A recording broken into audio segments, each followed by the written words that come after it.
140 करोड़ देशवासी जब एक साथ आगे बढ़ेंगे तो वो ताकत बन के आगे बढ़ेंगे कि पूरी दुनिया अदब के साथ, इज्जत के साथ, बड़े ही एहतराम के साथ हमारे भारत के तिरंगे को एक्नॉलेज करेगी। देश जो आपस में जंग कर रहे हैं, ना उनकी आवाम की जंग है, ना देशों की जंग है, ये सिर्फ और सिर्फ जो उनके लीडर्स हैं उनकी ईगो की जंग है। अजमेर शरीफ का जो पैगाम है, मोहब्बत सबसे और नफरत किसी से नहीं। कि इंसान का सबसे बड़ा दुश्मन उसकी ईगो है, उसकी अना है, उसका अहंकार है। हम हमारे भारत देश की बात करें, यहाँ सदियों से अमन का पैगाम दिया गया है। देश के लिए यही कहा जाता है वसुधैव कुटुंबकम। यहाँ का ये माना नहीं है कि आप किसी को कत्ल करें, किसी को मारें। इसीलिए हम ये बड़ी शान से कहते हैं कि मादर वतन जिंदाबाद। नमस्कार दर्शकों, EBN के मंच पर आप सभी का स्वागत है। आज हमारे साथ है हाजी सैयद सलमान चिश्ती, जिन्होंने न केवल देश में बल्कि दुनिया भर में भी अजमेर दरगाह को रिप्रेजेंट किया है। नमस्कार सर। नमस्कार, बहुत बहुत दुआएं। सर, मेरा सवाल आपसे पहले ये है कि जो अजमेर दरगाह की हिस्ट्री रही है, कोई जानना चाहता है तो आप उसको कैसे बताएंगे? क्योंकि लोग काफ़ी जानते नहीं हैं और जानने की कोशिश सबसे ज़्यादा की जाती है, और अन्य मतलब जो भी अलग-अलग जाति के लोग हैं, कास्ट के लोग हैं, वो भी यहाँ पर आते हैं। दे प्रे, वो डिवोट होते हैं इन चीज़ों के लिए। How will you just say? आदाब, सलाम और बहुत दुआओं के साथ हाजी सैयद सलमान चिश्ती, गद्दी नशीन दरगाह अजमेर शरीफ, चेयरमैन चिश्ती फाउंडेशन। सबसे पहले आपका इस्तकबाल है, आपकी तमाम टीम को और आप नौजवानों को, जिन्होंने एक ऐसी जिम्मेदारी अपने हाथ में ली है जिससे लोगों तक वो बात पहुंचती है जो हो सकता है कि उनके दिल को बदले, उनके जहन को बदले और हो सकता है कि उनकी ज़िंदगी बदल दे।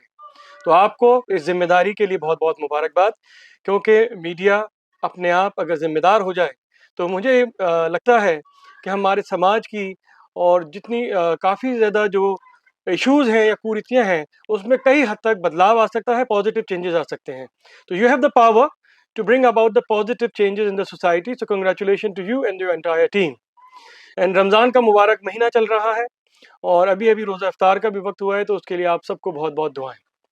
सूफीज़म की अगर हम बात करते हैं और अजमेर दरगाह शरीफ की बात करते हैं, जो पूरे साउथ एशिया में, जिसको हम बर्र सगीर भी कहा जाता है, इंडियन सब कॉन्टिनेंट में, अजमेर दरगाह शरीफ का वो महत्व है कि इन द 11th century जब ख्वाजा गरीब Nawaz, who is popularly known as Khwaja गरीब Nawaz, who took care of the downtrodden, poor and the strangers, जिन्होंने गैरों को भी अपनाया, जिनके दिल टूटे हुए थे उनको अपनाया और किसी को भी कोई गैर नहीं समझा।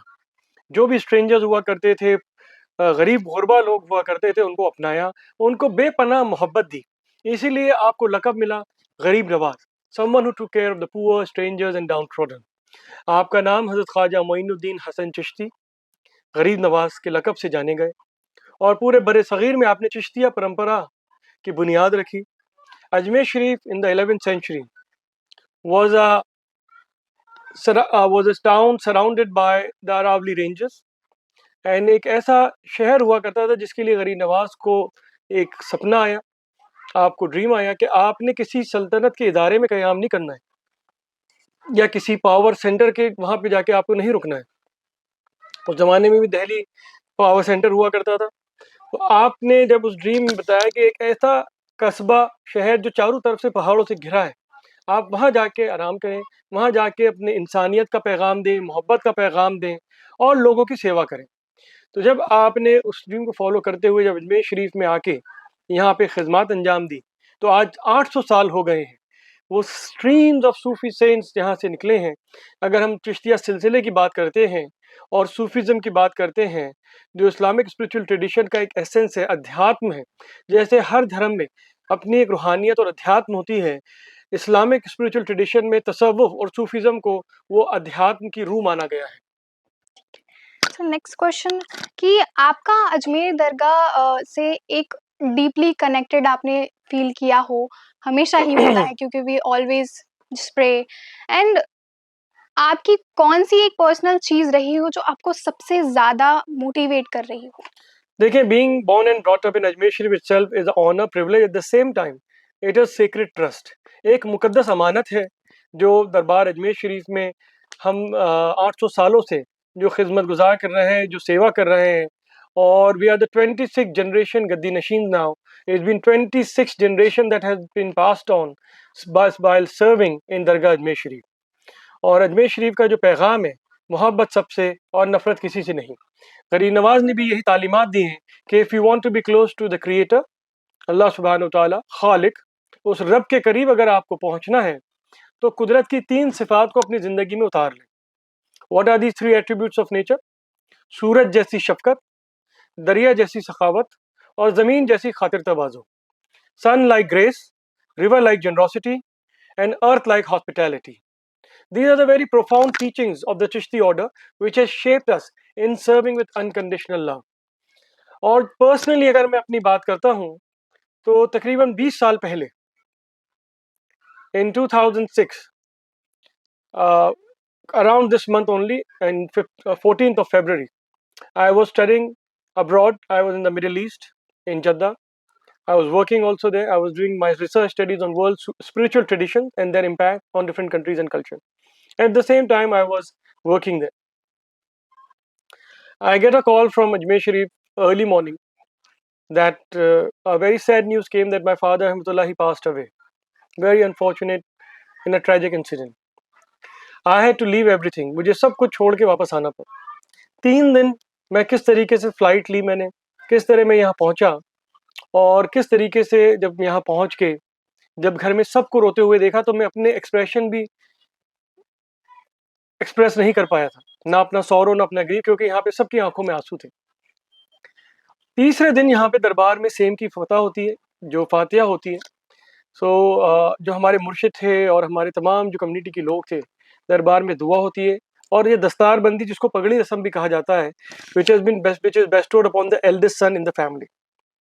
तो जब वो सेरेमनी हुई तो हमारे जो मुर्शिद थे उन्होंने सर पे हाथ रख के कहा कि अब हम दरबार में गरीब नवाज के आस्थाने में जब आप जाते हैं और वहाँ ज़ियारत करते हैं, कदमबोसी करते हैं, अपना सलाम और दुआएं पेश करते हैं, तो उस वक्त वहाँ पे उन्होंने सर पे हाथ रख के कहा कि गरीब नवाज माई बाप, जो हमारे राजस्थानी डायलेक्ट के अंदर कहा जाता है कि डोंट ग्रीव, गरीब Nawaz is the spiritual father and the spiritual mother who still here. उस वक्त मुझे होश आया जो अपनी नमनेस थी 3 दिन की, कि किस तरीके से मैं यहाँ पहुँचा. 21 साल का एक लड़का जिसको कोई शऊर नहीं था कि घर का राशन कहाँ से आता है, लाइट के बिल कैसे पे करते हैं. उसके पहले मैं अपनी ग्रेजुएशन में 3-4 साल हम बॉम्बे थे, उसके बाद हम मिडिल ईस्ट चले गए. तो रातों रात जब ज़िंदगी बदली और जब हमारे मुर्शिद ने ये कहा कि गरीब नवाज माई बाप और गरीब Nawaz is the spiritual father and the spiritual mother, मेरा सर गरीब नवाज के कदमों में था जहाँ हम कदम बुसी करते हैं. My head was at the threshold and in silence I committed myself to Khaja Garib Nawaz. कि I am submitting myself at your feet, O great master. मैं अपने आप को एक कोरे कागज की तरह आपके कदमों में रख रहा हूँ या गरीब Nawaz. From this day onwards, when I'm going to look back to the world, जब मैं यहाँ से दस्तार बना के सर पे दुनिया की तरफ रुख करूँगा, दुनिया की तरफ कदम रखूँगा, मुझे नहीं पता कि घर की जिम्मेदारियाँ कैसे निभानी है, घर के तमाम जो काम है वो कैसे करने हैं, लेट अलोन इतनी बड़ी जिम्मेदारी दरबार की जो मिली है. तो मैंने गरीब नवाज से साइलेंटली यही कमिट करा कि एक कोरे कागज की तरह मैं अपने आप को अपने आपके कदमों में रख रहा हूँ या गरीब नवाज. इस दिन से जो भी इस कोरे कागज पे आप लिखेंगे वो मेरी जिंदगी बने, कि whatever you going to write in this blank paper that would be my life. And since 2006 and 2026 now 20 साल हो गए हैं, गरीब नवाज ने कभी भी कहीं झुकने नहीं दिया, कभी भी कहीं पलट के देखने नहीं दिया, और जहाँ भी कदम रखा अपने इज्जत और वकार के साथ 800 साल की जो लेगेसी है हमारी, जो तहजीब है, उसको दुनिया से नुमाया करने का मौका मिला.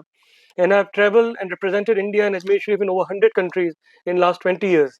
And if you're going to ask me how, I would just say that this was the biggest turning point in my life when I submitted, surrendered and dedicated my life to the saint of Ajmer, Hazrat Khwaja Garib Nawaz.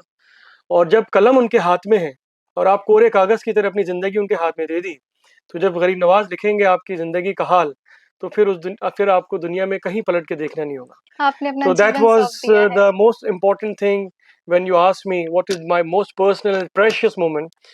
And it is very rarely that I ever share this on media, but you're all family, since Archana ji is also part of our spiritual family.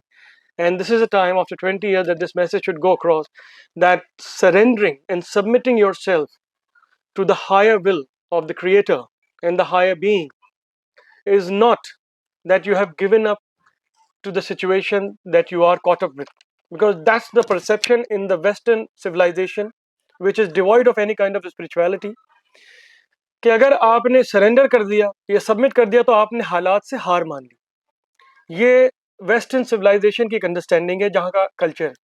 But हमारे देश भारत में जो हमारी आध्यात्मिक शक्ति है, and in the path of तसव्वुफ and spirituality, when you surrender yourself and submit yourself to the higher cause and higher will, जब उस रब की मर्जी में आप अपने आप को रख देते हैं, उस रब के, उस ईश्वर के सामने अपने आप को पूरी तरीके से डेडिकेट कर देते हैं, तो जब वहाँ से जो फैसले होते हैं वो ऐसे फैसले होते हैं कि वो आपको आपके मुस्तकबिल तक पहुँचाते हैं। They will take you to the purpose of your creation, and truly submitting and surrendering to the higher presence of the divine is not that you have given up or you have accepted your defeat into the present situation that you're caught up, but it is real freedom. Submitting and surrender to the spiritual cause is freedom, जो आपको इस दुनिया के जो materialistic clutches हैं उससे बचाता है।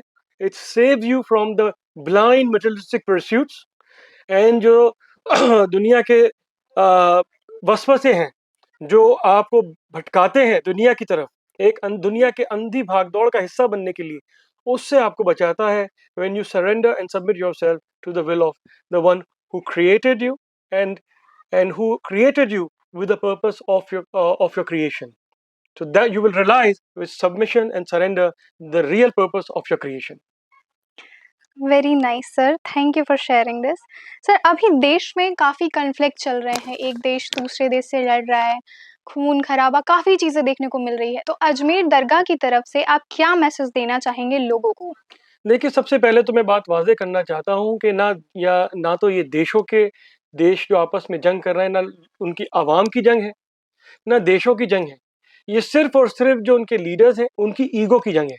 उनके अहंकार और उनकी अना की ये लड़ाई है, ये वॉर है और ये जंग है। इसमें वहाँ की ना तो अवाम का कोई ताउन है और ना ही जो निज़ाम बना है दुनिया का, क्योंकि हम एक ऐसी दुनिया में रहते हैं आज 21st सेंचुरी में, जहाँ सब एक-दूसरे से जुड़े हुए हैं। ऐसा नहीं है कि हम अलग-थलग हैं।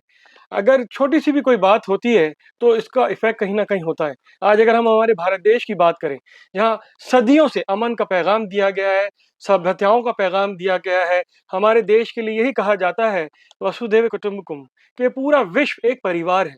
तो हमारे ऋषियों ने, मुनियों ने, सूफ़ी संतों ने पूरे विश्व को अपने परिवार की तरह देखा है। अगर आज परिवार के किसी भी हिस्से में अगर कहीं तकलीफ़ होती है, तो वहाँ नेचुरली हमें भी तकलीफ़ होती है। सिर्फ हम इसकी बात नहीं कर रहे हैं कि आज ऑयल प्राइसेस बढ़ गई हैं या गैस सप्लाईज के अंदर कट ऑफ हो रहा है, ये तो दुनियावी तकलीफें हैं, लेकिन इससे रूहानी चैलेंजेस, जो आध्यात्मिक चैलेंजेस हैं, वो भी हमारे सामने आते हैं। So these are the wars of the egos of these individual who are so called the leaders of this nation, who have, because of their egoistic pursuits and without any spiritual understanding of their own creation, they have engulfed the entire region into these unnecessary, unprovoked wars. And the message from India is always to come together, sit together, have a dialogue, and with dialogue, dismiss the clouds of discord and war. And with your spiritual powers, always bring forth people who can understand each other and overcome these issues of war, violence, and disturbance. जी, next question की तरफ आगे बढ़ते हैं। Sir, Ajmer दरगाह पे लोग इबादत करते हैं, उनकी दुआएं कबूल होती हैं। सूफी कल्चर और मुस्लिम कल्चर को एक दूसरे का पूरक कहा गया है, ऐसा क्यों? देखिए, ऐसी बात नहीं है।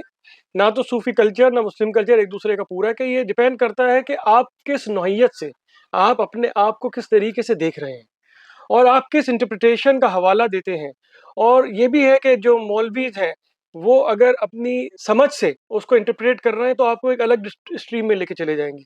क्योंकि देखिए, अगर हम बात करें, Sufism is the essence and the heart of Islamic spiritual tradition. एक बहुत अच्छी खूबसूरत किताब लिखी गई थी, सादिया दहलवी ने लिखी थी किताब, दिल्ली की बहुत बड़ी लेखिका थी। उन्होंने लिखा था सूफीज़्म द हार्ट ऑफ इस्लाम। इसी तरह अगर हम देखा जाए तो अगर दरबार अजमेर शरीफ की बात करते हैं या कश्मीर से कन्याकुमारी तक जितनी भी दरगाहें हैं, जो सूफी संत हैं, उन्होंने पैगाम मोहब्बत का दिया, इंसानियत का दिया है। क्योंकि इस्लाम भी एक वे ऑफ लाइफ है।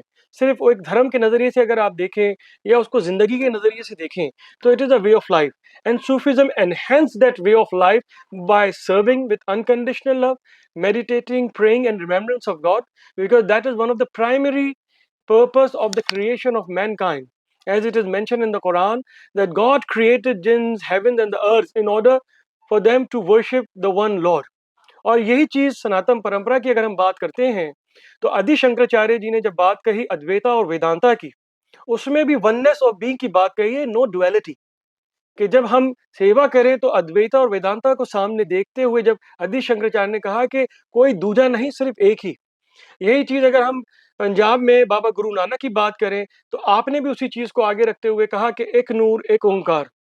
जी। और गरीब नवाज ने भी यही तालीमात दी, वहदतुल वजूद, वननेस ऑफ बीइंग, कि you can see the divine reality and there is no duality when you acknowledge the oneness of God, अल्हम्दुलिल्लाह। And that has been the essence of Sufi culture, Sufi तहजीब और तसव्वुफ के अंदर। तो अगर हम बात करते हैं दीन इस्लाम और मुस्लिम लाइफ की और सूफी लाइफ की, they are complementary to each other, they are not opposing to each other. Sir, unity of diversity की हम बात करते हैं, देश में काफ़ी सारी चीज़ें चल रही हैं और जो ईगोज़ हैं वो आपस में भिड़ रहे हैं, लोगों को इतना झेलना पड़ रहा है। तो as a good human being वो इन चीज़ों से कैसे निकल सकते हैं? वो क्योंकि काफ़ी चीज़ें फेस कर रहे हैं। दे आर जस्ट वो एक एक जगह से दूसरी जगह पलायन तक को मजबूर हो चुके हैं। देखिए बहुत अनफॉर्चुनेट है because of some political discourses या सोशल मीडिया की अगर हम बात करते हैं, हमारा भारत देश एक महान देश है और सदियों से, centuries after centuries, we have coexisted with the world cultures, world traditions, and world religions, who which religions which have been born in India and will religion which have traveled to India. They have excelled and thrived. With that is the biggest strength of our nation, India as Bharat, celebrating unity in diversity. अनेकता में एकता ही हमारे भारत देश की और आध्यात्मिक तहजीब की सबसे बड़ी ताकत है। अगर हम सदियों पुराने भारत की बात करते हैं, जब पूरा भारत विश्व में विश्व गुरु की तरह जाना जाता था, तो उस वक्त अगर हम देखें तो हमारे पास क्या ताकतें थी जिससे हम विश्व गुरु बने? क्या वो हमारी मिलिट्री ताकत थी? क्या वो हमारी फाइनेंशियल ताकत थी? चाहे वो हमारी क्या डिप्लोमेटिक ताकत थी? वो कौन सी ताकत थी जिसने भारत को असल में विश्व गुरु बनाया था? वो हमारी आध्यात्मिक ताकत थी, the spiritual strength of India, which was really overwhelming and always welcome all. कभी किसी से कोई भेदभाव नहीं करते थे। आज का माहौल अगर हम बात करते हैं तो सोशल मीडिया के ऊपर देखा जाए तो जो जिसका कोई वजूद नहीं है, हु इज अ नोबडी, वो एक स्टेटमेंट दे देता है, सोचता है सोशल मीडिया पे उसको कुछ व्यू मिल जाएंगे, अखबारों में उसके नाम छप जाएंगे, and then he will become somebody. So those nobody who wants to become somebody, they are using the religion, faith, and our nation of our and the name of our great nation India to their vested interest। वो अपने जाती फायदे के लिए धर्म का नाम ले रहे हैं, रूहानियत का नाम ले रहे हैं, देश का नाम ले रहे हैं, ताकि उनको 2-4 दिन की सस्ती शोहरत मिल जाए। मेरे ख्याल से देशवासियों को ऐसे लोगों से, ऐसे धर्मगुरुओं से, ऐसे नेताओं से बच के रहना चाहिए, और जो हमारी असली ताकत है, विरासत है अध्यात्म की, आपस में प्यार बांटना, मोहब्बत, यही हमारे भारत देश की बुनियाद है। और मैं अभी भी आपको दावे से कह सकता हूँ कि मेजॉरिटी हमारे भारतवासियों की, जो हमारे मेजॉरिटी इंडियंस हैं, they are peace loving, they are secular in nature, they're always welcoming everybody, and that is the greatest strength, not this minority of these charlatans, not this few of those nobodies who want to become somebody and using the name of faith religion for dividing. They are still continuing the policies and the leftovers of the British dictate of divide and rule, और ये भारत देश में succeed तब भी नहीं हुए थे और न आज होंगे। हमारे भारत देश की जो सभ्यता है वो सबसे ताकतवर है। यहाँ ऋषि मुनि सूफी संतों ने, गुरुओं ने सबको साथ बिठाया है, सबको एक दस्तरखान पे बिठाया है, सबको साथ लेके चले हैं, अध्यात्म के अंदर आगे बढ़ाया है। यही हमारे भारत देश की सबसे बड़ी तहजीब है, सबसे बड़ी ताकत है। इसको दुनिया की कोई ताकत तोड़ नहीं सकती, चाहे वो कितनी कोशिश कर ले। सोशल मीडिया की बात रही, तो सोशल मीडिया ने चीज़ें जो कॉन्फ्लिक्ट है वो बढ़ाया है या एक तरह से इसको यूज़ किया गया है कि नहीं सिर्फ़ इन्फॉर्मेशन के लिए ही करना है हमें। लेकिन सोशल मीडिया आजकल is very dark right now और काफ़ी ऐसे फ़ेज़ भी देखने को मिले हैं कि बहुत गलत तरीके से यूज़ हो रहा है।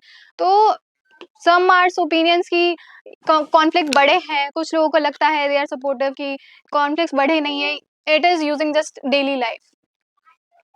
देखिए, सोशल मीडिया जिस तरीके से शुरू हुआ था, एक अच्छी पहल थी।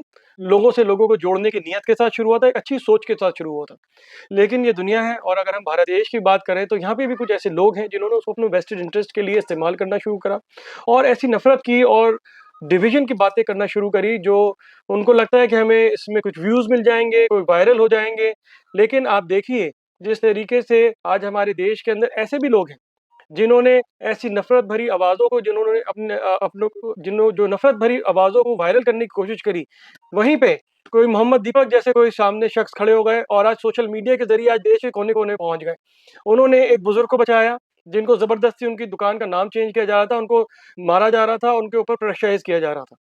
तो ऐसे भी एग्जाम्पल हैं जो सोशल मीडिया से पॉजिटिविटी के साथ पूरे देश के अंदर एक साथ जुड़े हैं, लोगों को जोड़ा भी है, लेकिन उसी तरफ हम देखेंगे तो कुछ लोग उसको नेगेटिविटी में यूज़ करते हैं। So I think it's the usage of social media which has to be amplified on the positive note and at the same time there should be some way of regulating the misuse of social media. जिस तरीके से आजकल Twitter के ऊपर flag कर दिया जाता है, एआई का ज़माना है, बहुत सारे डीप फेक वीडियोज़ आ रहा है। I think the government is also working to take care of this issues, the challenging issues of artificial intelligence। आज यहाँ तो आज हम बैठ के बात कर रहे हैं, लेकिन मैंने सुना है कि ऐसी टेक्नोलॉजी आ गई है जिससे आपको जो बुलवाना हो, आपकी जी। तस्वीर भी आ जाएगी, आपकी आवाज़ भी आ जाएगी और ऐसा लगेगा कि आप खुद बात कर रहे हैं। तो ये बहुत डेंजरस है। मैंने अभी पढ़ा कि मेरे ख्याल से कर्नाटक में ऐसा कोई एक रूल बनाया है कि 16 साल से कम बच्चों को सोशल मीडिया इस्तेमाल नहीं करने दिया जाएगा। जी। I think that is a positive note because 16 साल की उम्र बहुत कम होती है और बच्चियों को ये बिल्कुल शऊर नहीं होता है कि वो सोशल मीडिया पे क्या चीज़ देखें और क्या ना देखें। तो मेरे ख़्याल से अगर ऐसी इस तरीके से कोई लॉज़ बनते हैं या अंडर एज चिल्ड्रन, क्योंकि देखिए अगर वहाँ से उनका ज़हन ख़राब होगा, तो आने वाले वक़्त में वो चीज़ उनके दिमाग में बैठ जाएगी। अगर वो सही और गलत का फ़ैसला नहीं कर पाएँगे, आने वाले वक़्त में अगर बचपन से ही उनके ज़हन में ऐसी चीज़ें या ऐसे content which are divisive, which are dangerous and which are unethical for the growing mind of a child, अगर उनके ऊपर कोई रिस्ट्रिक्शन आती है, I think it's a welcome no. There should be a mechanism कि उनकी लर्निंग कैपेसिटी में कोई रोक ना लगे, लेकिन जो मिसयूज़ है, उसको किसी तरह टैकल किया जाए। So I think it's positive use of social media is welcome, but at the same time, the negative and misuse of social media must be regulated in the best manner. हुँ। ऐसा rule actually में आया है और वहाँ की government ने अभी काफ़ी वो थोड़े समय इम्प्लीमेंट हो गया ये वो पता नहीं नहीं, मुझे। नहीं हो गया है अच्छा। इम्प्लीमेंट। सर आप उन लोगों को क्या मैसेज देना चाहेंगे जो हिंदू-मुस्लिम को डिवाइड करने को बढ़ावा देते हैं? देखें, हमारे भारत देश की जो सभ्यता है और जो खूबसूरती है, 100 मुल्कों में मैंने सफ़र करा है, लेकिन जो मोहब्बत, जो एकता और यूनिटी इन डाइवर्सिटी अनेकता में एकता हमारे भारत देश की है, मैं आज दावे के साथ कह सकता हूँ कि पूरी दुनिया में हमें इतनी मोहब्बत, इतनी डाइवर्सिटी के साथ कहीं नहीं मिलेगी। तो जो हमारी ताकत है, उसको कमज़ोर ना किया जाए और जो हिंदू, मुस्लिम, सिख, ईसाई हमारे भारत के जितने धर्म हैं, जितने भी धर्म यहाँ पे एक साथ मोहब्बत से सदियों से रह रहे हैं। ऐसा क्या हो रहा है कि पिछले कुछ सालों से ही हमें एक-दूसरे से प्रॉब्लम होने लगी? हमने तो कभी नहीं देखा। बचपन में हम बड़े हुए हैं, स्कूल के अंदर हमारे जितने भी दोस्त थे, हमने कभी ज़हन में नहीं लाया कि ये हिंदू है, मुस्लिम है, सिख, ईसाई है। ये जो भी है हमारे दोस्त हैं, हमारे भाई हैं और आज भी हम इसी तरह भाइयों की तरह एक साथ रहते हैं। लेकिन आज जब सुनने में आता है कि लोगों के रिलीजन को आइडेंटिफ़ाई करके दोस्ती की जा रही है, लोगों का नाम देख के उनको घर दिए जा रहे हैं, उनका बैकग्राउंड देख के उनको जॉब दी जा रही है, ये बहुत ही डेंजरस है, ये हमारे देश की सभ्यता नहीं है। ये वही पॉलिसी है जो अंग्रेज़ों ने हमें 400 साल गुलाम जो बना के रखा, इसी पॉलिसी के ऊपर वो काम करते रहे, डिवाइड एंड रूल। और जिस वक़्त हम एक हो गए, हमने आज़ादी पा ली। अगर आज वो ताकतें चाह रही हैं कि भारत विकसित भारत ना बने, भारत आगे ना बढ़े, एक सुपर पावर ना बढ़े, ये वो ताकतें हैं जो इनको प्रमोट कर रही हैं, इनको एनकरेज कर रही हैं कि भारत को हिंदू मुसलमान के लेंसेज में रख दिया जाए या आपस में कॉन्फ्लिक्ट करते रहें, और जो हमारा असल विजन होना चाहिए और एक विकसित भारत का विजन जो होना चाहिए, प्रोग्रेसिव इंडिया का जो होना चाहिए, दैट आने वाले कुछ सालों में we have to reach the best of the trillion dollar economy, we have to reach to the best of the security forces, we have to reach to the best of the nations across the world. आज पूरी दुनिया भारत की तरफ देख रही है कि भारत का जो प्रोग्रेस है, जो हम आगे बढ़ रहे हैं, जो हमारी टेक्नोलॉजी है, चाहे वो जो भी टेक्नोलॉजी आगे हम बढ़ रहे हैं, चाहे डिजिटलाइजेशन हो, इतनी सारी चीज़ों में आगे बढ़ रहे हैं, क्या हम उसको इन ऐसे डिविसिव फोर्सेस के आगे सरेंडर कर सकते हैं जो एक भारतीय को दूसरे भारतीय के खिलाफ बात करने सिखाए, एक भारतीय को किसी दूसरे भारतीयों की प्रोग्रेस करने से रोके? देखिए 140 करोड़ देशवासी जब एक साथ आगे बढ़ेंगे तो वो ताकत बन के आगे बढ़ेंगे कि पूरी दुनिया अदब के साथ, इज्जत के साथ, बड़े ही एहतराम के साथ हमारे भारत के तिरंगे को एक्नॉलेज करेगी। पूरे तिरंगे को शान से हम पूरी दुनिया में लेके जाते हैं। हमें आज पता है कि हम चाहे जापान जाएं, अमेरिका जाएं, चाहे यूरोप जाएं, जब हम कहते हैं कि हम इंडियंस हैं और हमारे भारत देश की बात करते हैं तो हमें कितना रिस्पेक्ट मिलता है। दैट रियली हमारा सर जो है फ़ख्र से ऊंचा हो जाता है कि हम भारतीय हैं और लोग इतना रिस्पेक्ट दे रहे हैं। और हमारे मुल्क के अंदर अगर ऐसी ताकतें हैं, ऐसे कोई ऑर्गेनाइजेशन, ऐसे कोई इंडिविजुअल्स हैं, मैं ये यकीनी के बात कह सकता हूँ कि सिर्फ और सोशल मीडिया पे कुछ लम्हों की लाइमलाइट पाने के लिए वो ऐसी हरकतें करते हैं, उनके पीछे 100 लोगों का हजूम भी नहीं होगा। क्योंकि असल जो हमारे भारतीय हैं वो मोहब्बत से भरे हुए हैं, उम्मीद से हैं, और जितने भी हमारे हिंदुस्तान के नागरिक हैं वो एक दूसरे के साथ बड़े हुए हैं। हम सब एक दूसरे के साथ काम करते हैं, आगे बढ़ते हैं, और यही देश की तरक्की का एक बहुत बड़ा बुनियाद भी है, फाउंडेशन भी है। इसको कोई तोड़ नहीं सकता। सर यूथ के लिए आप क्या मैसेज देना चाहेंगे? बिकॉज़ पेरेंट्स से वो सबसे ज़्यादा सीखते हैं, आसपास के माहौल से वो सबसे ज़्यादा सीखते हैं। देखिए यूथ की जब हम बात करते हैं, सबसे पहला जो एक गुरु है हमारा, वो हमारे माँ बाप होते हैं। और हर ट्रेडिशन के अंदर, अगर हम सूफीज़्म की बात करें, इस्लाम की बात करें, हिंदुज़्म की बात करें, क्रिश्चियनिटी की बात करते हैं, तो जब भी कोई बच्चा पैदा होता है, बच्चा या बच्ची पैदा होती है, तो what is the first thing that we do? इस्लाम में हम उनके कान में अज़ान देते हैं, कलमा कलमा पढ़ते हैं। हिंदुज़्म के अंदर मंत्रोच्चारण होते हैं, क्रिश्चियनिटी के अंदर उनका बैप्टिज़्म होता है। वो क्यों होता है? क्योंकि जब बच्चे पैदा होते हैं तो वो एक प्योरिटी स्टेट में होते हैं। They are on the state of sainthood. पहले 1000 दिन किसी भी बच्ची के वो दिन होते हैं, they are on the highest state of spiritual awareness, consciousness and sainthood. इसीलिए कहा जाता है कि अगर बच्चा या बच्ची नींद में मुस्कुरा रहे हैं तो उसका क्या माना? What is the meaning when the babies are smiling in their sleep? That means कि टॉकिंग फरिश्ते उनसे बात कर रहे हैं। बात कर रहे हैं। फरिश्ते उनसे, एंजल्स जो हैं वो किनसे बात करेंगे? एक दुनिया की अंधी भागदौड़ का जो हिस्सा बन चुके हैं उनसे तो बात नहीं करेंगे। जो हाईएस्ट प्योरिटी स्टेज पे हैं स्पिरिचुअल, उनसे बात करेंगे। तो पहले जो 1000 दिन होते हैं, मैं नौजवान जो दंपति हैं, जो न्यूली वेड पेरेंट्स हैं, मैं उनको भी कहना चाहूँगा यूथ को कि जब आपके बच्चे when you become the new parents, आपकी सबसे बड़ी रिस्पॉन्सिबिलिटी कि you are the first teacher. आप पहले उनके मुर्शिद हैं, आप पहले उनके गुरु हैं घर में, क्योंकि वो आँख खोलते हैं और आपको देखते हैं। अगर बच्चा सो भी रहा है और हस्बैंड वाइफ में कोई तकरार हुई है या कोई आर्गुमेंट हुआ है, कोई बहस हुआ है, तो उनके सामने ना करें या उस कमरे में ना करें, क्योंकि आप तो 2-3 घंटे में सही हो जाएंगे एक दूसरे से, लेकिन जो आपकी नेगेटिव वाइब्स और एनर्जी क्रिएट हुई है वो उस बच्चे के साथ बहुत लंबे अरसे तक रहेगी। So be very careful in the first 1000 days, how you groom your child, how you take care of the spiritual needs, how you take care of not only the physical requirement but also the spiritual needs of the child, and those 1000 days will determine the foundation of the future of that girl child or the boy as you're going to take care in the first 1000 days. तो पहले 1000 दिनों में उस बच्चे बच्ची की जो रूहानी तरबियत है वो माँ बाप के हाथ में रहती है। उसके बाद वो स्कूल जाएंगे, उसके बाद अपने कॉलेजेस जाएंगे, उनके स्पिरिचुअल टीचर्स भी होंगे, गुरु भी होंगे, मुर्शिद भी होंगे, लेकिन माँ बाप का जो किरदार रहेगा वो कोई और अदा नहीं कर सकता। तो मैं यही एडवाइस करूँगा जितने भी youth who have got newly married, they are expecting the child or they have just been blessed with a child, take care of the first 1000 days when the child is born. Sir इस्लाम को आप एक शब्द में कैसे बताएंगे? इस्लाम को एक शब्द में अगर हम बताएं तो इस्लाम का तर्जुमा है सलाम, उसका तर्जुमा है पीस, अमन, मोहब्बत। क्योंकि जब हम सलाम करते हैं तो हम ये कहते हैं अस्सलाम वालेकुम, may peace be upon you, और उसका जवाब जब आता है वालेकुम अस्सलाम, may peace be upon you as well.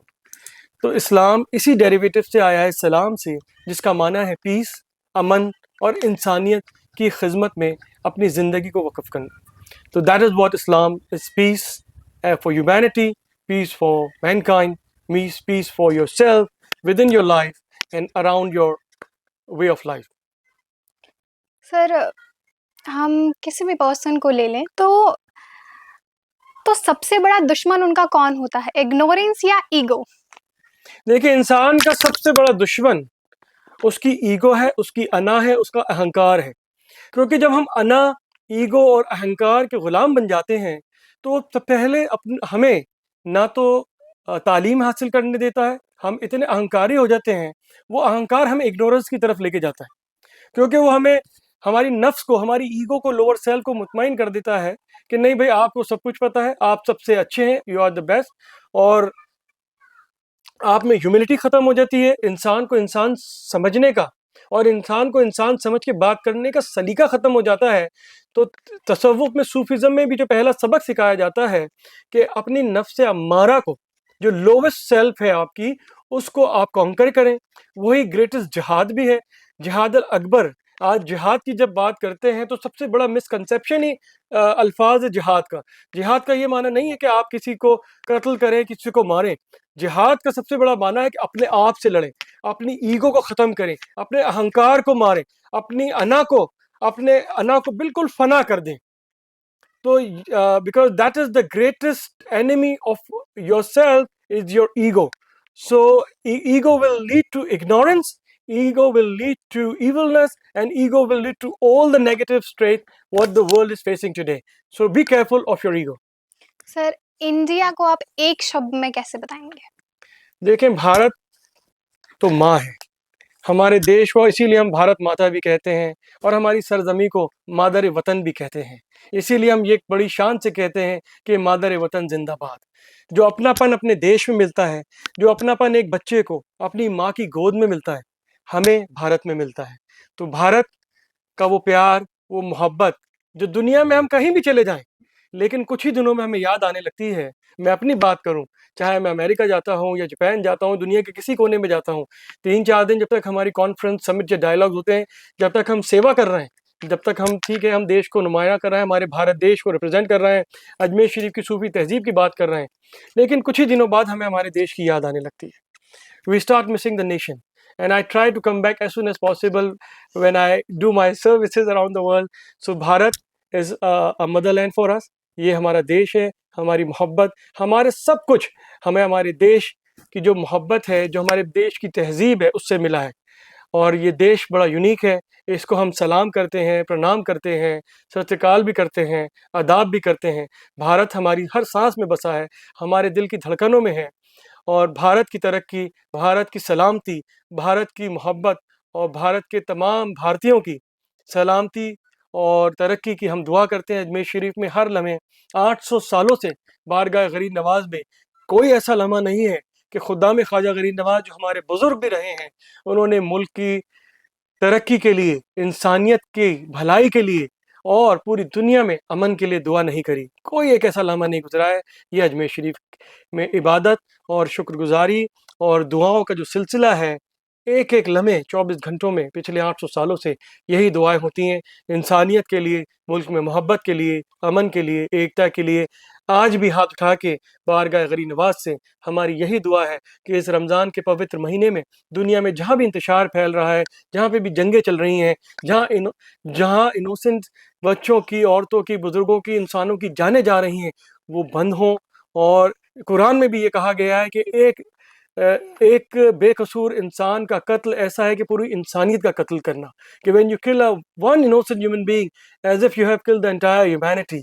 तो हम दुआ करते हैं ये कत्ल गारत बंद हो, मोहब्बत की सदाएं बुलंद हों, अमन की सदाएं बुलंद हों, और हमारे भारत से जो पैगाम जाता है इंसानियत का, ये सदियों की तरह इस सदी में भी जाता रहे। हर एक भारतीय की तरफ से यही पैगाम जाए, अमन, मोहब्बत, इंसानियत का। जय हिंद, हिंदुस्तान जिंदाबाद, मोहब्बत, सलाम, हिंदुस्तान। अपना देश महान। सर हम कल्चर की बात करते हैं तो हजरत निजामुद्दीन जो दरगाह है वहाँ पर बसंत पंचमी का जो है त्योहार बहुत धूमधाम से मनाया जाता है। अलग-अलग कम्युनिटी कास्ट के लोग आते हैं और ये परंपरा अमीर खुसरो द्वारा स्टार्ट की गई थी। 700-800 सालों से ये परंपरा चली आ रही है। तो आप इस पर क्या कहेंगे और आगे इसको बढ़ाने के लिए आप क्या ऐसे एक्शंस लेंगे और क्या ऐसी चीज़ें करेंगे कि हाँ, ये चीज़ें आगे चल के नेक्स्ट स्टेप की तरफ बढ़ें और ब्रदरहुड जो है आगे बढ़े? देखिए, बसंत एक बहुत खूबसूरत हमारी गंगा जमनी तहज़ीब की विरासत है, जो 700 सालों से हज़रत अमीर खुसरो ने ये रिवायत बड़ी खूबसूरत अंदाज़ में अपने गुरु को मनाने के लिए, गुरु की मुस्कुराहट लाने के लिए, गुरु के चेहरे पे मुस्कुराहट लाने के लिए और गुरु जो हज़रत निज़ामुद्दीन औलिया उनके पीर व मुर्शिद कामिल हैं, उनको खुश करने के लिए उन्होंने एक ऐसी रिवायत शुरू करी, जो आज एक इतिहास बन चुका है, एक तहज़ीब बन चुकी है और सिर्फ़ दिल्ली निज़ामुद्दीन औलिया दरगाह में नहीं, बल्कि बाबा कुतुब की दरगाह में, हज़रत नसीरुद्दीन चिराग दहलवी की दरगाह में, बारगाह गरीब नवाज़ अजमेर शरीफ में, जहाँ भी चिश्ती दरगाहें हैं, वहाँ पे बसंत को मनाया जाता है, बड़ी धूमधाम से मनाया जाता है। सरसों के फूल वहाँ पे पेश किए जाते हैं, येलो कलर की जो साग होती है, वो बनाई जाती है और इसका वाक़या बड़ा खूबसूरत है। एक मर्तबा हज़रत अमीर खुसरो जब यमुना के घाट से गुज़र रहे थे, तो वहाँ पे आपने देखा कि कुछ लोग ये बसंत में अपने गुरुओं को मनाने के लिए एक ख़ास तौर का जो फूल होता है जिसको बसंत पंचमी पे पेश किया जाता है और बसंत के लिए ख़ास तरीके के पीले कपड़े पहने जाते हैं। जब उन्होंने वो रिवायत देखी और हज़रत निज़ामुद्दीन औलिया कुछ वक़्त से बीमार थे, उनकी सेहत ख़राब थी और वो बाहर नहीं निकल रहे थे। तो आपने अपने गुरु को खुश करने के लिए, अपने मुर्शिद को खुश करने के लिए वही लिबास इख्तियार करा, वही फूल, जो गेंदों के फूल होते हैं, उनको लेके गए।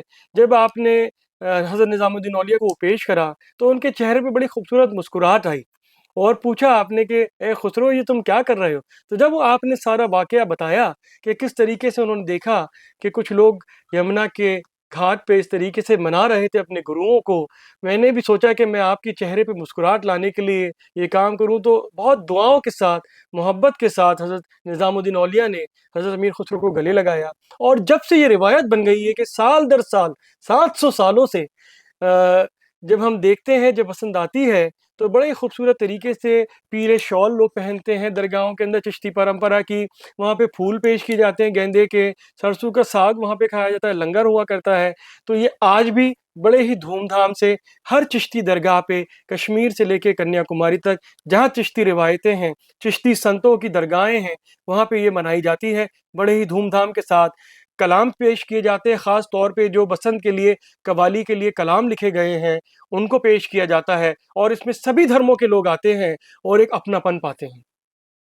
ये बड़ा इंटरेस्टिंग रहा है कि अपने गुरु को खुश करने के लिए वो ऐसा लिबास जो है धारण करते हैं और फिर उन्हें खुश करते हैं।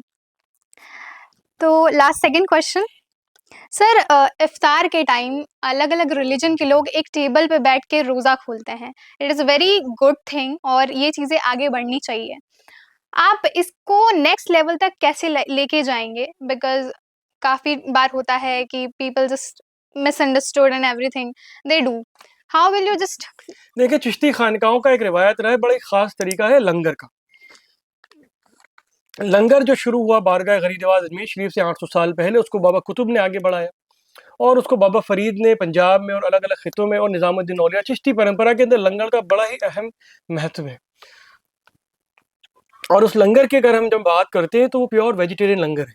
दरगाह अजमेर शरीफ की अगर हम बात करते हैं तो यहाँ पे 800 साल से जो लंगर सुबह 5 बजे दिया जाता है वो एक पोरिज का लंगर होता है, दलिए का लंगर और शाम को जो दिया जाता है मीठे चावल का। उसमें हम अनियन और गार्लिक भी नहीं मिलाते ताकि जो हमारे जैन धर्म के भाई-बहन हैं वो लंगर खा भी सकें, खिला भी सकें।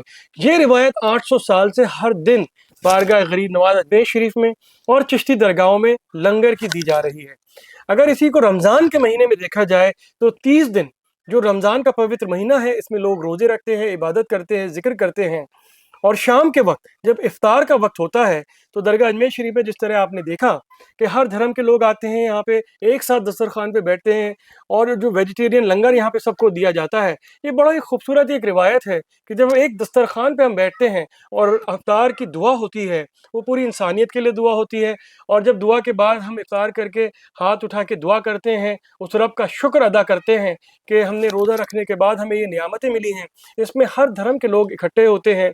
अजमेर दरगाह शरीफ में भी हम हर साल भारतीय सर्वधर्म के जो ज़िम्मेदार हैं दिल्ली में, सुशील जी गोस्वामी जी महाराज और क्रिश्चियन कम्युनिटी के रिप्रेजेंटेटिव, जैन कम्युनिटी के रिप्रेजेंटेटिव, हर धर्म के लोग जो भारतीय सर्वधर्म संसद से जुड़े हैं, हम भी उसके एग्जीक्यूटिव डायरेक्टर हैं, उनकी तरफ से हम एक सर्वधर्म इफ्तार भी रखते हैं। तो ये रिवायतें हैं, हम चाहेंगे कि इसको ऑर्गेनाइजेशनल लेवल पे, स्टेट लेवल पे, नेशनल लेवल पे भी इसको बढ़ावा दिया जाए और इस तरीके के इंटरफेथ इफ्तार जो हैं सब धर्मों को लेके आते हैं। मेरे ख्याल से अभी भी अगर देखा जाए तो काफ़ी सारे दिल्ली में इफ्तार्स होते हैं इस महीने, बॉम्बे में हमने देखे काफ़ी लोग और बहुत सारे यूथ अब ये इफ्तार कर रहे हैं। मैंने देखा एक हमारी बहन है फ्रॉम द हिंदू कम्युनिटी जो दिल्ली में जामा मस्जिद में पूरे 30 दिन अपने घर से शरबत बना के लेके आती हैं। तो ये देखिए हमारे हिंदुस्तान की यही खूबसूरती है कि इफ्तार में ये नहीं देखा जाता कि आप हिंदू हैं, मुसलमान हैं, सिख हैं। जो इसमें सेवा करना चाहता है वो अपने घर से इफ्तार भी लाता है और जो दस्तरखान पे बैठ के इफ्तार की दुआ में शरीक होना चाहता है, बिना किसी धर्म और मज़हब को देखते हुए उस दस्तरखान पे उनको वेलकम भी किया जाता है। ये चीज़ हमारे भारत देश की खूबसूरती है और इसको पूरी दुनिया के अंदर रमज़ान में अगर देखा जाए तो जहाँ-जहाँ मुसलमान हैं पूरी दुनिया में, इंडोनेशिया से लेकर अमेरिका तक, यहाँ पे इफ्तार का एहतमाम होता है और वहाँ पे भी यही रिवायतें रहती हैं कि तमाम कम्युनिटी लीडर्स को, तमाम फेथ के लीडर्स को वहाँ पे बुलाया जाता है। अभी 2 दिन पहले ही हम जब लंदन में थे, तो हमने वहाँ देखा ट्रैफल्गर स्क्वायर, जो वहाँ का बहुत बड़ा सेंटर है लंदन में, वहाँ पे भी एक कम्युनिटी इफ्तार हुआ, जिसमें क्रिश्चियन कम्युनिटी के लोग थे, मुस्लिम कम्युनिटी के लोग थे, हिंदू कम्युनिटी के लोग थे, ज्यूइश कम्युनिटी के लोग थे। तो अपने आप में इस तरीके से देखा जाए, इसी तरह न्यूयॉर्क में उनके मेयर ने जो न्यूयॉर्क के मेयर हैं, उन्होंने इफ्तार रखा। I think so this is a very beautiful tradition which is celebrated not only in India but around the world during the sacred month of Ramadan. Every day in the 30 days of Ramadan, the iftar is a celebration of life, celebration of love, celebration of faith, celebration of unity, celebration of oneness, and that's the beauty of iftar. Thank you sir. अगर आज खुदा सामने होते तो क्या वो हमें देखकर खुश होते? देखिए, खुदा बिल्कुल है और जिस वक्त आप आँख बंद करके उसको याद करें, वो आपके दिल में है, आपके ज़हन में है, हर जगह मौजूद है। वहदतुल वजूद यही है। वहदतुल वजूद एक नूर, एक ओंकार यही है कि खुदा हर जगह है। ये हमारी कमियाँ हैं, जो हम दुनिया की भाग-दौड़ में भटक गए हैं कि उसको महसूस नहीं कर सकते हैं। तसव्वुफ़ में तो ये भी कहा जाता है कि हर नफ़स बिल ज़िक्र अल्लाह, every breath carries the remembrance of God, कि हर सांस में उस रब का जिक्र है। अगर हम कॉन्शियस ब्रीदिंग की बात करते हैं, अगर उन सांसों को हम कॉन्शियस ब्रीदिंग की बात करते हैं, जिस तरीके से मदारिया सिलसिले के लोग जब ब्रीदिंग प्रैक्टिसेस करते थे, या बाबा फरीद के ज़माने में जो ब्रीदिंग प्रैक्टिसेस सिखाई जाती थी, या गोरखनाथ मठ से जो नाथ संप्रदाय के योगी हैं, वो बाबा फरीद की खानका में आके बैठ के एक दूसरे से ब्रीदिंग प्रैक्टिसेस सीखते थे। ये तारीख है हमारे देश हिंदुस्तान की। तो वो ब्रीदिंग प्रैक्टिसेस क्या, that was conscious breathing, that with every breath we acknowledge and we remember the presence of the divine within us, around us, and which is omnipresence. तो खुदा मौजूद है, ये हमारी कमियों की वजह से हम दूर हो जाते हैं। जिस वक्त हम अपने आप को जान लेंगे, क्योंकि तसव्वुफ़ में और सूफियों में और प्रॉफिट सल्लल्लाहु अलैहि वसल्लम की जो हदीस मुबारक है, उसको बहुत ही माइन्यूटली, बहुत ही बारीकी से अपनाया गया है, उस पे चला गया है और अपने आप को जाना और समझा गया है। वो हदीस क्या है? मन आरफु नफ्सहु फ़क़त आरफु रब्बुहु, those who know themselves knows their lord. जिसने अपने आप को पहचान लिया, उसने अपने रब को, अपने मालिक को, अपने ईश्वर को, अल्लाह को पहचान लिया। तो सबसे पहले हमें अपने आप को पहचानना है कि हम कौन हैं, हमारा मकसद क्या है इस दुनिया में। सिर्फ दुनिया में जो हम काम कर रहे हैं, अपना जो हमारा बिजनेस या नौकरी या जॉब कर रहा है वही नहीं, उसके साथ साथ उस रब ने हमें इस दुनिया में क्यों भेजा है। That is a greater reason for our creation. What is the real purpose of creation is to remember God and serve the creation. तो गरीब नवाज ने भी यही फरमाया, जैसे मैंने पहले कहा, कि अगर रब के करीब पहुँचना है तो मखलूक की, खालिक के करीब अगर पहुंचना है तो मखलूक की खिदमत में अपनी ज़िंदगी गुजर बसर करें। खालिक इज़ द क्रिएटर एंड मखलूक इज़ द क्रिएशन। तो सेवा भाव के साथ और दुआ के साथ हम उस रब को अपने अंदर महसूस भी कर सकते हैं, हम अपनी डेस्टिनीज को भी चेंज कर सकते हैं। बारगाह गरीब नवाज में यही कहा जाता है कि किस्मतें रोज़ बदलती हैं, सेवा से और सेवा खिदमत खल्क और दुआ से। दुआ और सेवा से किस्मतें रोज़ बदलती हैं। जो आपकी किस्मत में नहीं भी है वो भी आपको मिलेगा दुआ के साथ और खिदमत खल्क के साथ। तो हमारी यही दुआ है कि आपके हर सांस में उस रब का सांस हो, साथ हो, उसका रिमेम्बरेंस हो, और जो भी आप काम करें वो आपका जिक्र बने। आज आपके हाथ में कलम है, आपके हाथ में कैमरा है, तो मेडिटेशन, जिक्र और रिमेम्बरेंस ऑफ गॉड सिर्फ माला के साथ नहीं, जिस दिन जिस वक्त आप अपने काम को अपना जिक्र बना लेंगे। हमारी अर्चना बहन के हाथ में जब कलम है तो वो कलम सिर्फ उनका टैलेंट नहीं है, वो उनका प्रोफेशन नहीं है, वही उनकी माला है, वही उनकी तस्बीह है। और मैं यकीनी तौर के साथ कह सकता हूँ कि जब हमारी बहन लिखती हैं तो उस कलम के साथ जब बात लिखती है तो पूरी दुनिया में पहुँचती है, क्योंकि वही उनका माला और वही जिक्र है। उन्हें कहीं सेक्लूजन में जाके किसी बंद कमरे में बैठ के या किसी मंदिर, मस्जिद या गुरुद्वारे में ही जाके वो इबादत वो जिक्र नहीं करना है। जिस वक्त हम अपने काम को अपना जिक्र बना लेंगे, हर जगह उस स्पिरिचुअलिटी का, उस मुकद्दस अमानत का एहसास हम करेंगे, तो हर जगह हम उस रब के साथ होंगे और रब हमारे साथ होगा। सर ये क्वेश्चन मेरी तरफ से है कि आप पढ़ने लिखने का काफ़ी शौक रखते हैं, तो कुछ 2-3 लाइनें अगर आपकी जो फेवरेट हैं, गज़ल या कुछ शेर, तो आप प्लीज़ बताएँ? देखिए, मैंने एक कलाम लिखा था, 1-2 लाइनें लिखी थी जो काफ़ी फेमस भी हुई। ये खुद मैंने जब मैं अपनी स्पिरिचुअलिटी के ऊपर और सूफियों के बारे में मैं रिसर्च कर रहा था, तो उस वक्त ये ख्याल आया था। काफ़ी लोग सवाल करते थे कि सूफियों में ये कलंदर कौन होते हैं, मस्तान कौन होते हैं, दरवेश कौन होते हैं। तो उसकी तफसीर तो बहुत है, उनकी अलग अलग मिस्टिक टेंडेंसीज होती हैं, फ़कीर की अलग टेंडेंसीज हैं, मस्तान की अलग टेंडेंसीज हैं, मजजूब की अलग टेंडेंसीज होती हैं, और कलंदर की अलग टेंडेंसीज होती हैं। तो उसको तफसीर में जाने के बजाय मैंने 2 लाइनें लिखी थी कि कलंदर और सिकंदर। सिकंदर के बारे में दुनिया को पता है, उसको अलेक्जेंडर द ग्रेट भी कहा गया। उसने पूरी दुनिया पे फतेह करने की कोशिश करी, काफ़ी हद तक कामयाब भी हुआ।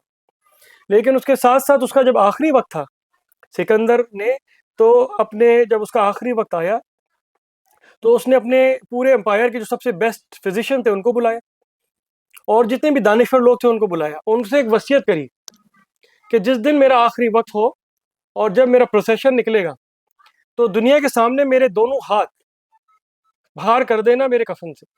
तो उन्होंने पूछा ऐसा क्यों? तो उसने ये कहा कि हो सकता है कि मैं दुनिया में हुकूमत करने के लिए दुनिया का सब कुछ मिला, लेकिन जब मैं खाली हाथ आया था इस दुनिया में, और मैं खाली हाथ ही जाऊंगा।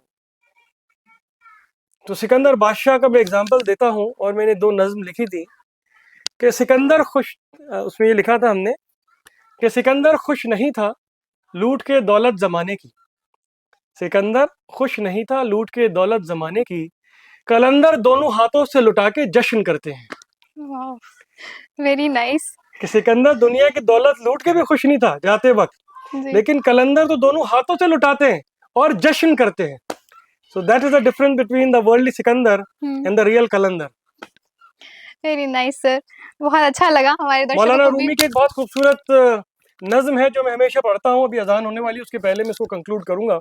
और गरीब नवाज की बारगाह में हम बचपन से यही सुनते हुए बड़े हुए हैं, गरीब नवाज के आस्थाने के लिए, कि तेरा दयार है दारस सलाम या ख्वाजा, तजल्लियाँ है नई सुबह शाम या ख्वाजा, न फिक्र में न गमे जाम तेरे मस्तों को, तेरी एक निगाह से चलता है काम या ख्वाजा या ख्वाजा या ख्वाजा। और उम्मीद के ऊपर जो मौलाना रूमी ने बहुत खूबसूरत अपनी रुबाई में कहा है, बाजा बाजा हरन हस्ती बाजा, सद बार गर तौबा शिकस्ती बाजा, ई दरगाह माँ ना उम्मीदी नीस्त, ई दरगाह माँ उम्मीदस्त उम्मीदस्त उम्मीदस्त। Come, whoever you are, come. Even if you have broken your vows of repentance 100 times, come. Our doors are not the doors of despair. Our doors are the doors of hope, hope, and hope. And truly, our Bharat Desh, our Hindustan, is the door of hope for mankind. और ये हमारे 140 करोड़ देशवासियों की जिम्मेदारी बनती है कि वो उम्मीद के दरवाजे हमारे भारत की तरफ से हमेशा खुले रखें, सबको एक साथ लेके चलें, मोहब्बत की सदाओं की बुलंदी करें। और पूरी दुनिया इस वक्त भारत की तरफ देख रही है, उम्मीद का दरवाज़ा भारत की तरफ है। हम एक साथ चलेंगे, 140 करोड़ देशवासी जब ये मोहब्बत की सदा बुलंद करेंगे, दुनिया सुनेगी, दुनिया उस पर अमल करेगी। अमन की, मोहब्बत की सदाएं हम बुलंद करेंगे, भारतवासी, हम सब भारतवासी। इंशाअल्लाह यही दुआएं हैं कि उम्मीद का दरवाज़ा हमेशा हमें खुला रखना है। आदाब, सलाम और जय हिंद। तो काफ़ी फैक्चुअल चीज़ों के साथ हमने आपके सामने चीज़ें रखी। आपको पता चला कि दुनिया भर में काफ़ी सारी चीज़ें चल रही हैं, आपको क्या फ़ॉलो करना चाहिए। Thank you for watching